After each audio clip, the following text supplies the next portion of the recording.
Hi, good morning, friends. It is 6 o'clock here on your Friday. Welcome to Up with KREM and streaming on KREM 2 Plus. I'm Tim Pham.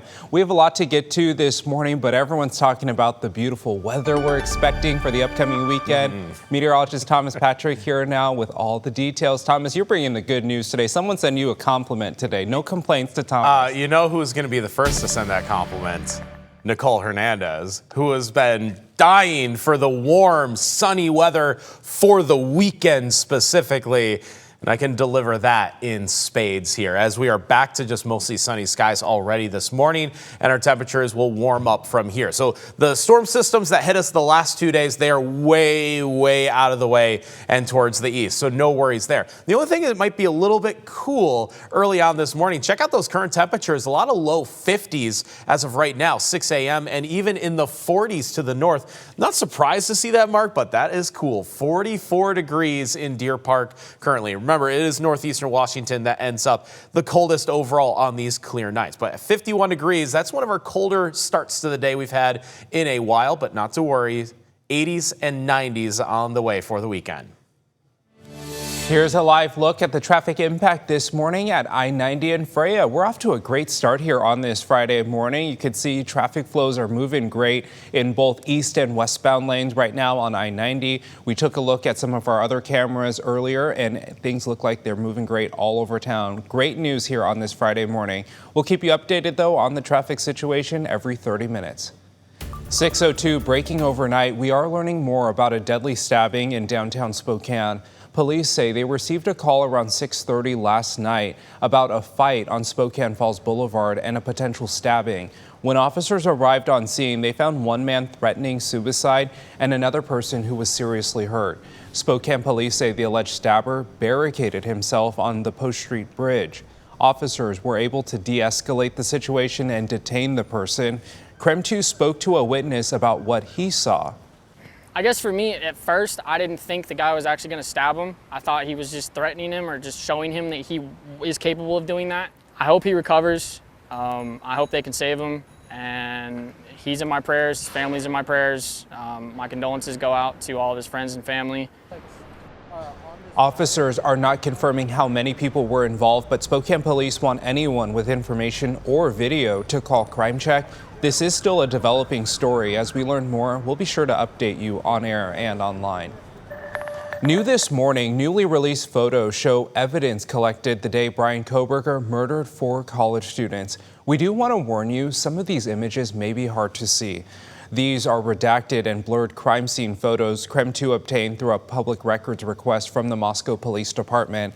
That includes photos of the outside and inside of the home on King Road where Xana Kernodle, Ethan Chapin, Madison Moken, and Kaylee Consalves were killed in the early morning hours. What you're seeing is Xana's room, the sliding back door police say Kohberger entered through, and blood on a door. Kohberger was sentenced to 4 life sentences last month. Also new this morning, a man is dead after being hit by 2 separate drivers near Airway Heights. This happened around 11 o'clock last night. Troopers say the man was standing in the right lane of eastbound State Route 2 near Fairview Road. That is when the driver of the first vehicle hit him and then was hit by a second driver of another vehicle. The man died at the scene. An app is helping to shorten response times to save Idaho lives in Idaho, I should say, and it's not just for first responders to use. It's called PulsePoint, and it's tied directly to 911 dispatch.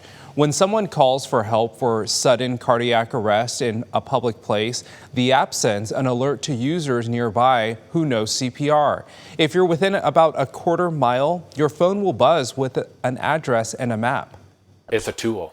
All these tools add up. Everybody, it's a team effort, whether it's police, fire, EMS, and the general public. We all have a part to play. And this is one tool that the public would have at their disposal to be able to use if they choose to.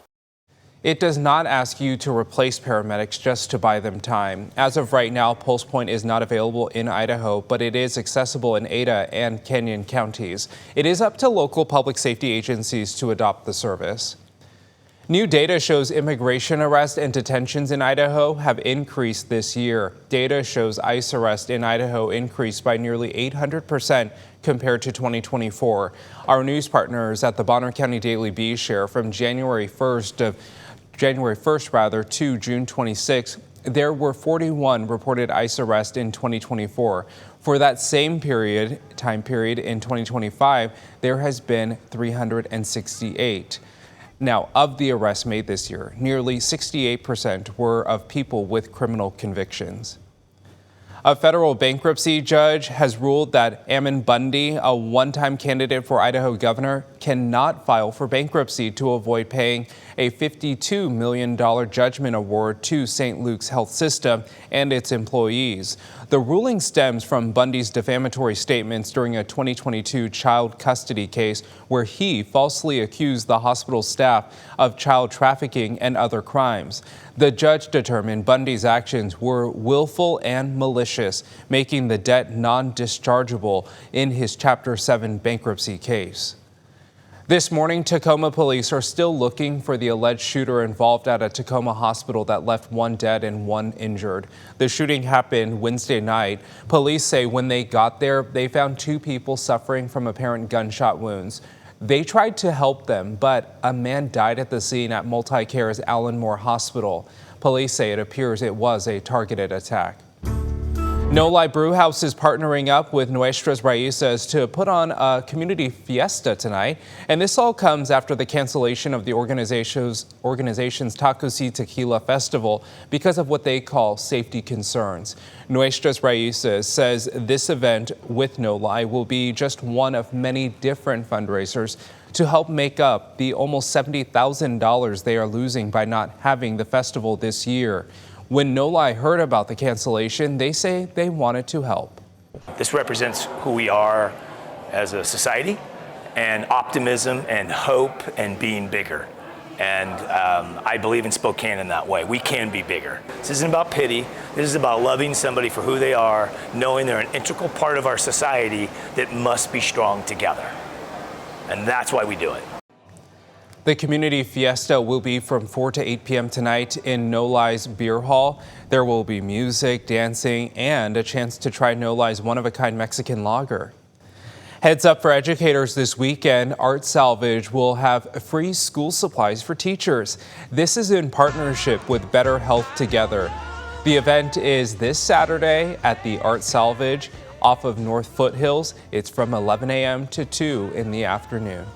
And don't forget, KREM 2 and our partners at the Coeur d'Alene Casino and Resort, Office Depot, and communities and schools work to provide essential supplies for local students through monetary donations collected through August. Text the word schools to 509-448-2000 or stop by any Office Depot to donate. And weather-wise, going to be a sunny and dry day today, and now our temperatures will start to warm up from here. After having a couple cooler days, it was low 70s for yesterday and Wednesday, but today back into the low 80s, and it doesn't stop there. We'll have 90s in the forecast before you know it. But yeah, today looking at a lot of low 80s or at least upper 70s across the inland Northwest this afternoon.